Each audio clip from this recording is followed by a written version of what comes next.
Well, Barcelona have done it. They have now officially bottled the La Liga. I mean, we were literally almost something like 10 points ahead of Real Madrid, and now we are 6 points behind Atletico Madrid and 5 points behind Real Madrid.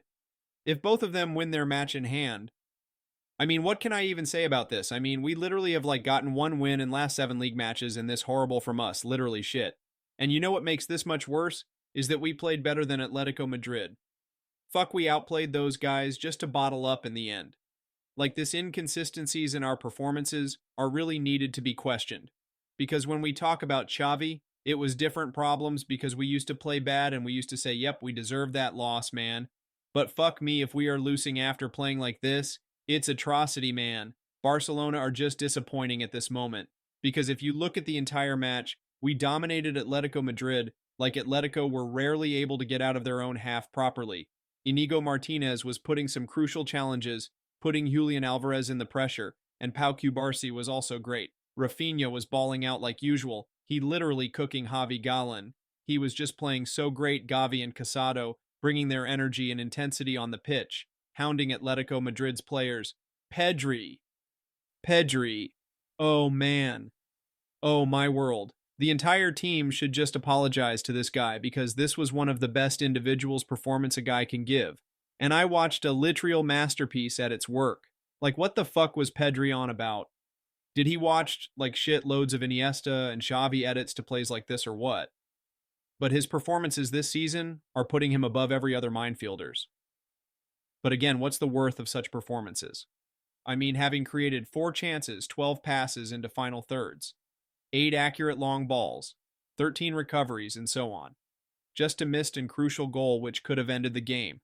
I mean, this stats of the match alone shows the incompetence of Barcelona because Barcelona had 63% possession, and it was qualityed possession that too.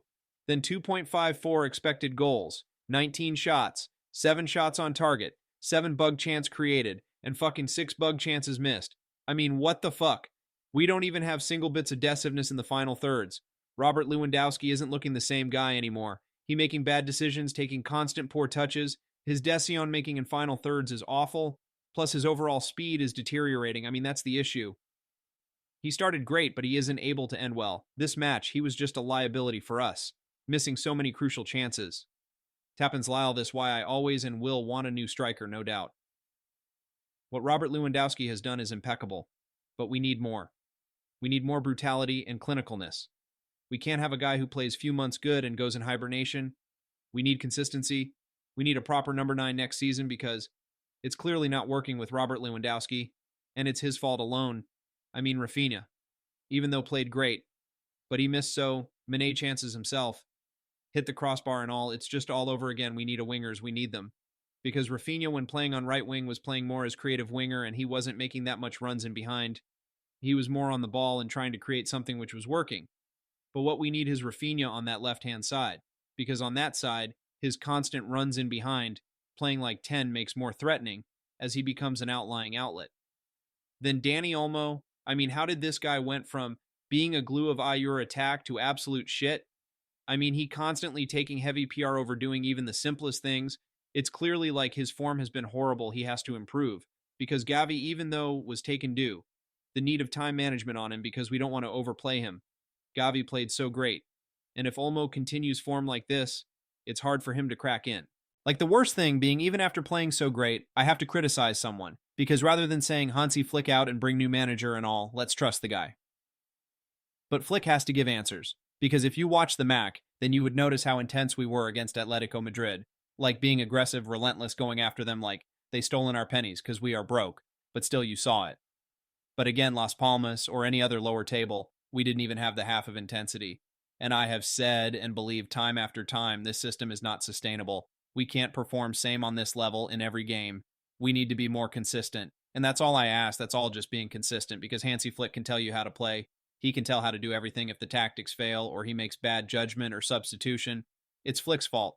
But if your team is constantly missing 6 fucking big chances, 6 chances, it should have been a scoreline similar to Bayern or Madrid. But in those games, we buried our chances and played at our own pace. We controlled the game, but when we don't bury them, we need to work more hard, much harder. And what happens? We still can't score the goals. We can't ball Hansi Flick entirely. He is at fault, no doubt, but the player's at fault more than anyone else. As of now, we can't win La Liga the best course if action focus more on cups, and especially in Champions League, because as I have mentioned before, we aren't consistent in league matches, but compared that to Champions League form, we can hear a different story. So best thing would be go all out for Champions League, because I believe that Real Madrid are slowing, becoming more cohesive unit, and slowly but surely they growing confident in themselves. And once that happens, we all know the story. Olas Atletico Madrid are also looking a serious challenge for Madrid this season.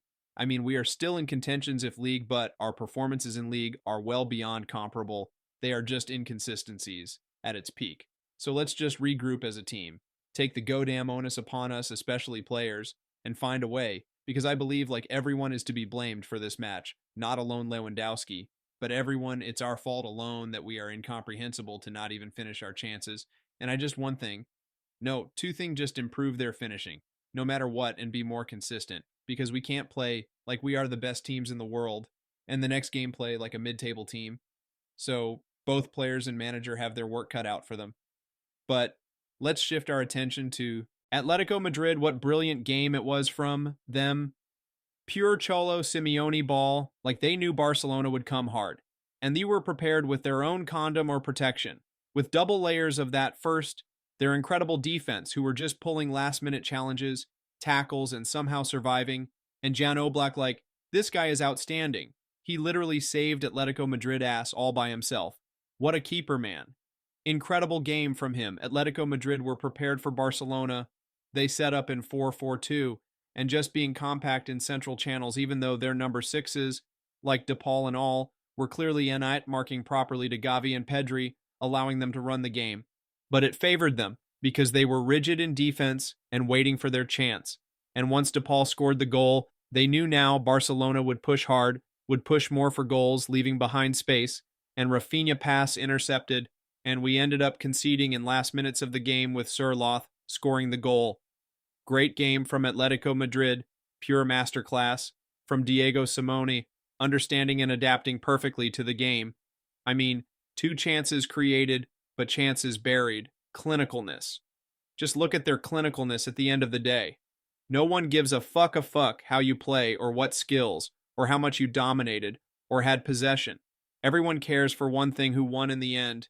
AMD. It's usually not the best teams that win in the end. It's the team that has mentality and clinicalness to finish the game. So that's it for today, guys. Make sure to like the video and subscribe the channel. That would help a lot. And thank you for watching the video.